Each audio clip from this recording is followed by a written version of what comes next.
Thank you, McKendry, for your help in the pavement party last night.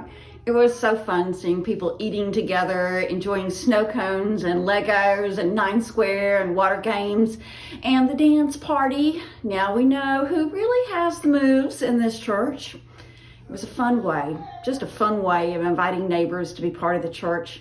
And I think it gives them a glimpse of what it's like to know God, to know that you're wanted, that the life of faith is full of joy, and that it's just fun to be together as God's people. Sometimes we don't always see that. There is a wonderful midrash that Rabbi Kushner tells about the time when God rescued the people from slavery in Egypt. You may remember the story. The people were trapped in the Red Sea ahead of them, and the Egyptian army is approaching from the other side. And God has Moses part the Red Sea, and the people cross through in safety. No surprise, in this midrash, the bottom of the sea was muddy after the water parts. In this midrash, Reuben and Shimon were two of the people among the crowd. And as the crowd moves forward, they notice that the ground is getting soft. In fact, it's getting muddy. And mud is getting stuck in the sandals of Reuben and between the toes of Shimon. And Reuben curls his lip and says, "Ugh, what in the world is this muck?" And Shimon agrees, "There's mud everywhere. Ugh, this is just like the slime pits of Egypt. Ugh, what's the difference? Mud here, mud in Egypt. It's all the same, no?" And so it was for the two of them as they grumbled and mumbled and crossed the Red Sea. And because they never once looked up, they didn't understand why on the other side of the shore everyone was singing songs of praise. They were in the middle of a miracle, and they never noticed. I think that is part of why I love fall and this time when all the small group studies begin again. You'll be in one of these small groups talking about a Bible passage or a Bible story, and someone will say, "You know, this reminds me of a time when my family was on vacation." And you realize that there was more going on in your own family than you realized at the time.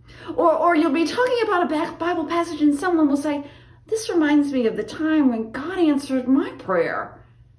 And it makes you realize that God is working in the ways that you never noticed before. One of the studies we are doing this fall is called Revival.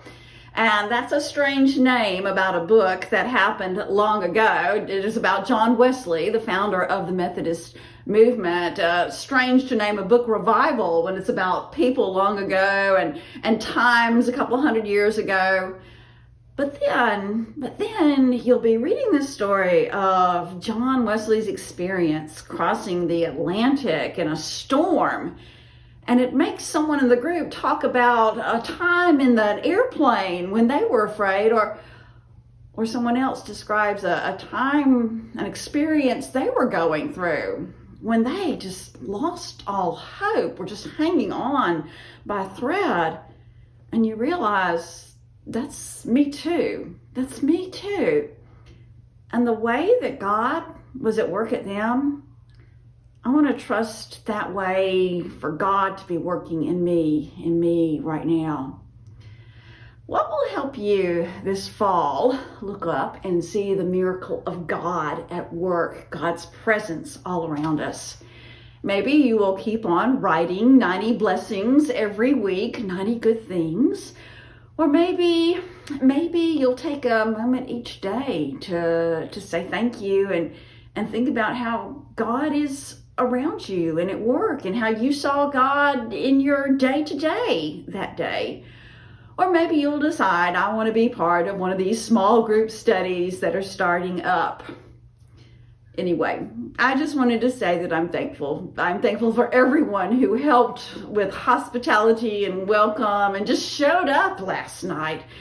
And I'm thankful for all the Sunday school teachers and group leaders and confirmation leaders and study group leaders and all the people of this church who are so dedicated to helping us all look up and see God at work and in Scripture and in our lives today to help us grow in our walk with God. I'm thankful for you. I love you, and I am thankful to be your pastor.